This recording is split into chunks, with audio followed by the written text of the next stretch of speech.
आपल्या सोबत सुभाष धोटेजी आहे. सर, आता नुकताच आपण एक मुद्दा उचललेला होता, मतदार नोंदणीमध्ये घोल आणि त्या मागे मास्टर माइंड कोण, तसा आपण मुद्दा उचललेला होता. नेमकं ते काय मुद्दे आहे, त्याबद्दल आपला काय भूमिका आहे, काय प्रतिक्रिया त्याबद्दल सांग. भूमिका आणि प्रतिक्रियाचा विचार तो तो तो जो विषयच नाही आहे. राजुरा विधानसभेमध्ये जेव्हा महाराष्ट्र विधानसभेची निवडणूक झाली 2024 मध्ये, तर लोकसभेच्या निवडणुकीनंतर विधानसभेची निवडणूक जेव्हा 5 महिन्याचा जो पिरियड आहे, त्या पिरियडमध्ये जवळपास राजुरा विधानसभा क्षेत्रामध्ये 18,000 मताचे नवीन नोंदणी झाली. इन द मीनवाईल आमच्या कार्यकर्त्यांनी आम्हाला निरोप दिला की बाबा रोज आमच्या नेटवर 300, 400, 400, 500 मताची नोंदणी होऊन आलेली आहे आणि हे सगळे मतं बाहेरचे आणि परगावचे आहे. मग मी 15 तारखेला जिल्हा निवडणूक अधिकारी आणि तालुका निवडणूक अधिकारी तक्रार केली. तक्रारीनंतर त्यांनी इमिडिएट ॲक्शन घेऊन 17 तारखेला 6,853 मतं ही डिलीट केली. मग नंतर आम्ही निवडणुकीमध्ये लागून गेलो. आम्हाला वाटलं की इतकेच मतं असतील. मग निवडणूक झाली, निवडणूक निकाल लागला. निकालामध्ये आम्ही 3,000 मतांना पराभूत झालो आणि नंतर मग आम्हाला असं कळलं की बा हे एकंदर मतं 6,853 नसून ही मतं टोटली 18,000 मतं होती आणि 6,853 मतं डिलीट केल्यानंतर सुद्धा जवळपास 11,000 मतं शिल्लक होती.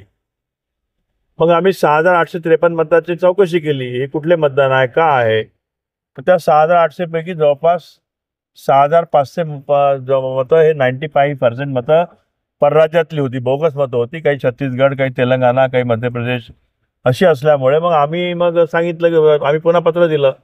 त्या दरम्यान तहसीलदारांनी FIR नोंदवला. त्याच्यावर FIR नोंदला गेला. पण FIR नोंदल्यानंतर सुद्धा जी PIला किंवा पोलिसला किंवा आम्हाला जी माहिती पाहिजे की 1-2 मतच नव्हते ना, जवळपास 6,800 मतदान होतं. तर ते 6,800 मतदान हे कोणी नोंदवलं, कोणाच्या मोबाईलवरून आलं किंवा कोणा नेटवरून आलं, कोणी तो 6 नंबर फॉर्म भरला. कारण शेवटी हे काम कोणी एकट्या दुकट्यात नसेल ना, हे काही एक तर कोणी समूहाने काम केलं आहे, कोणा पक्षानं काम केलं आहे.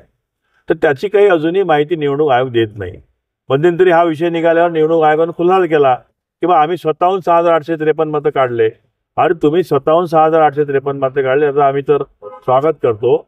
आणि विरोधी पक्षाच्या आमदारांनी पण सांगितलं की माझ्या तक्रार मतं काढले. ठीक आहे, त्याचं पण आम्ही स्वागत करतो. त्याची पण तक्रार आहे, माझी पण तक्रार आहे, तहसीलदाराची पण तक्रार आहे. पण आमच्या तक्रारीवरून तुम्ही मतं जरी काढले असेल, पण ते मतं टाकले कोणा याचे तर ॲड्रेस दिले पाहिजे ना. बरोबर.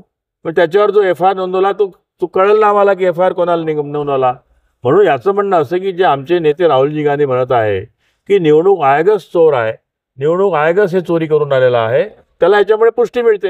आता हे जे कॅम्पेन राहुल गांधीने जे उचललेलं आहे, म्हटलं आपला ओट चोर गद्दी छोड हे जे मुद्दा जे उचललेला आहे ते पुष्कळ गाजत आहे म्हटलं. बरोबर आहे. मग तोच विषय आहे ना. मग आम्ही काय म्हणून राहिलो तुम्हाला की 11,000 मतापैकी सुद्धा जवळपास 6-7 हजार मतं बोगस असू शकतात ना. आणि हा 3,000 आला म्हणजे आम्ही 3,000च पडलो ना, म्हणजे बोगस मतं आला असं होऊ शकतं नाही. त्यामुळे हा महत्त्वाचा मुद्दा तुम्ही घेतला पाहिजे की राहुल गांधी जर देशभर फिरून सांगून राहिलेला आहे की हा माझ्या राजुरापुरताच मतदान विषय नाही आहे, हा हरियाणामध्ये तेच घडलं, महाराष्ट्रामध्ये पूर्ण महाराष्ट्र मतदारसंघात तेच घडलं, UPमध्ये तेच घडलं आणि आता बिहारमध्ये तेच घडण्याची शक्यता आहे. मतदार यादीमध्ये घोळ हा जे आपण मुद्दा उचललेला होता म्हटलं, आता पुढची काय आपलं पाऊल राहणार. आम्ही सांगून राहिलो की कोणत्याही परिस्थितीमध्ये तुम्ही आम्हाला यांचे IP ॲड्रेस दिले पाहिजे.